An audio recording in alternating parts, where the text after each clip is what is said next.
c'est de se battre pour obtenir une redistribution des richesses qui sont énormes à Genève.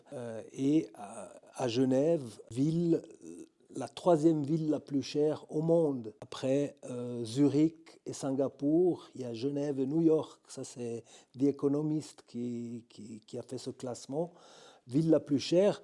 Le canton qui correspond presque un peu plus pour moitié, mais la moitié c'est la ville, à Genève, le canton, a un PIB par habitant de plus de 120 000 francs, qui nous situe entre le Liechtenstein et le Luxembourg. Et cette richesse est le fruit d'un système totalement inégalitaire qui pousse à la marge une majorité de la population, où on a à Genève, en ville de Genève, il y a 15% de la population de la ville qui a recours à l'aide sociale.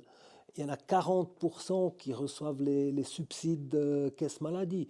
À Genève, on a un chômage, on est le numéro 2, je crois, après le Jura, en Suisse, près de 5%. C'est beaucoup plus élevé qu'ailleurs en Suisse. Et face à ça, le combat de la gauche, rien que pour faire de manière que les gens puissent continuer à vivre à Genève. Justement, tu as parlé du logement. Il y a du logement qui se fait, mais c'est des logements impayables pour les 9 dixièmes de la population.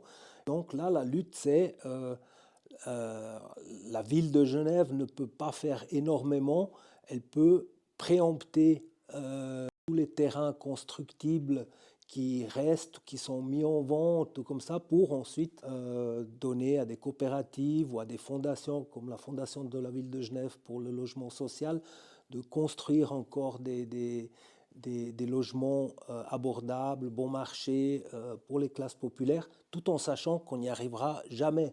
C'est la géographie. Genève, on est tout de suite en France, et c'est ce qui se passe aussi. Il y a beaucoup de gens, ils n'arrivent plus à se loger. Même